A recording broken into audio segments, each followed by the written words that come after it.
Genesis chapter 9. And God blessed Noah and his sons. And he said to them, Increase and multiply, and fill the earth. And let the fear and trembling of you be upon all the animals of the earth, and upon all the birds of the air, along with all that moves across the earth.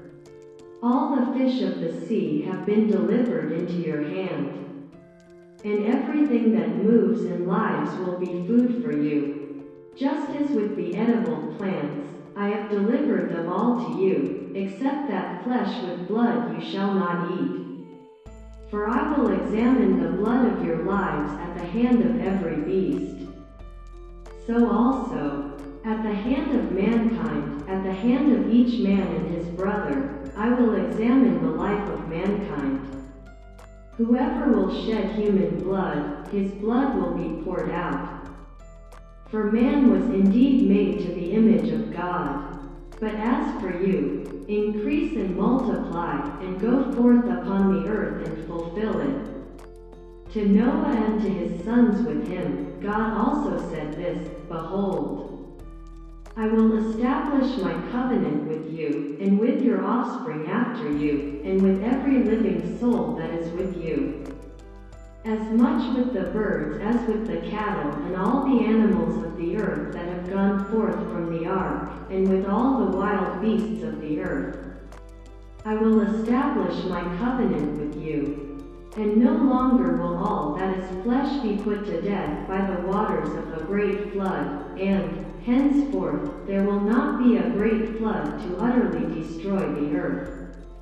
And God said, This is the sign of the pact that I grant between me and you, and to every living soul that is with you, for perpetual generations.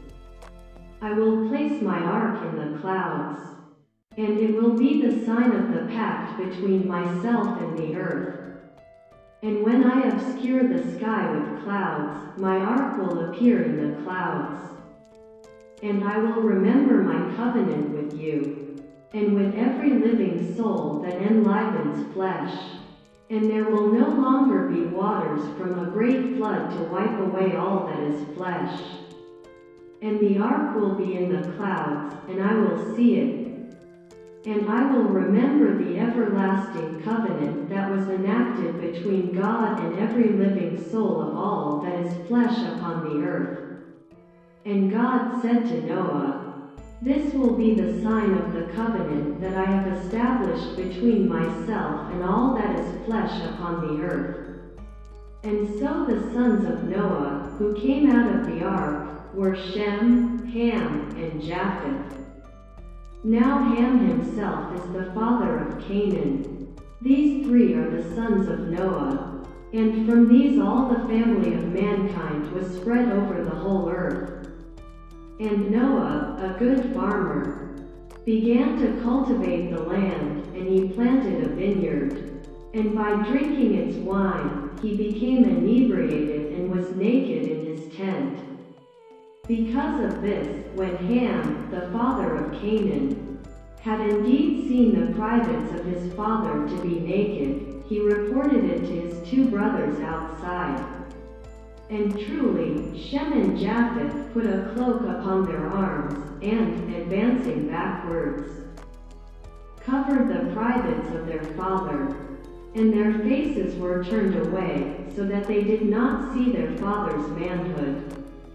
Then Noah, awaking from the wine, when he had learned what his younger son had done to him, he said, Cursed be Canaan, a servant of servants will he be to his brothers. And he said, Blessed be the Lord God of Shem. Let Canaan be his servant. May God enlarge Japheth, and may he live in the tents of Shem, and let Canaan be his servant. And after the great flood, Noah lived for 350 years. And all his days were completed in 950 years, and then he died.